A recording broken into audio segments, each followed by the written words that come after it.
ఆలయ నూతన కార్యవర్గంగా ఎన్నుకోబడ్డ ప్రమాణ స్వీకారం చేసిన మరి కార్యవర్గం అందరికీ కూడా రాష్ట్ర మేరా కార్పొరేషన్ తరఫున శుభాకాంక్షలు తెలియజేస్తున్నాం.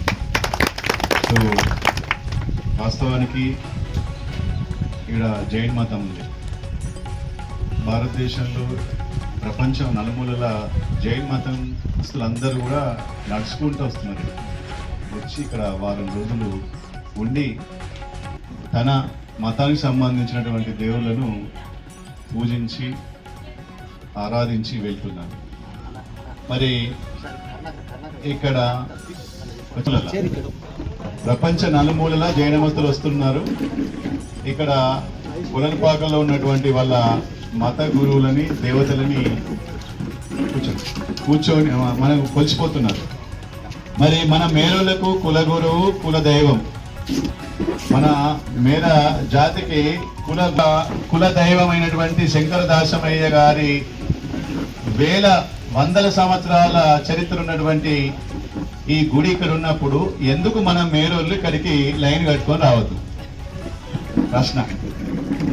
జైన మతస్థులు కొలనపాకు వచ్చి పూజ చేసుకొని వాళ్ళ గుడిని డెవలప్మెంట్ చేసుకుంటున్నప్పుడు మనం మేర కులస్తులు మరి శ్రీ జటగిరి శంకరదాసమయ్య గారు మన మేర కుల దైవాన్ని కొలుసుకోవటానికి కంపల్సరీ ఇక్కడికి రావాలి.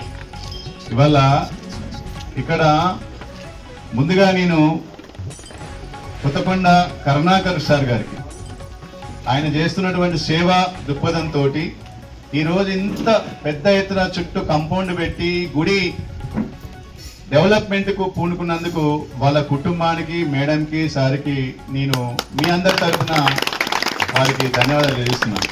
ఎవరెవరు ముందు రావాలి. మరి ఇవాళ ఎంతమంది అన్నారు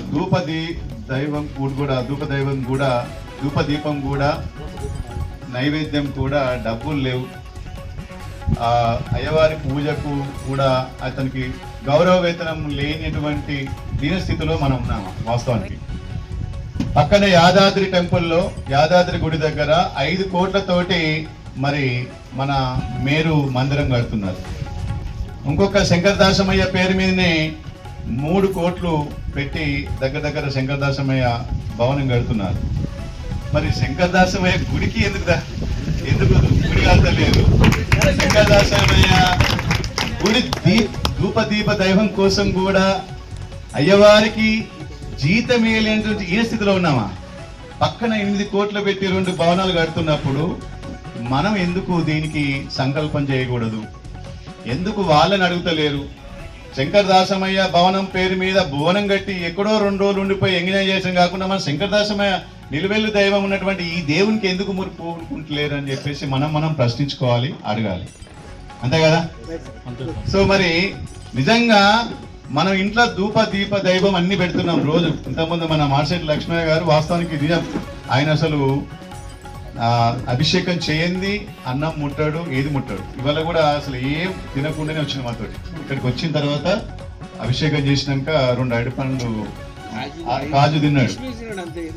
మరి అటువంటి అప్పుడు మన గుడికి, మన దైవానికి ఈ పరిస్థితి రావడం అనేది నిజంగా కొంత ఇబ్బందికరం. నేను మాటలు చెప్పలేను. నేను నా తరఫున నాకు 2 పిల్లలు అమెరికాలో ఉన్నారు. నెలకు 5,000 రూపాయలు గుడి అయ్యేవారికి. దాదాపుగా నాకు తెలిసిన వయసు నుంచి కూడా శివుడికి అభిషేకం చేస్తేనే అన్నం తింటాం, లేకపోతే ఆ రోజు మొత్తం కూడా. ఎందుకంటే నాకు భక్తి.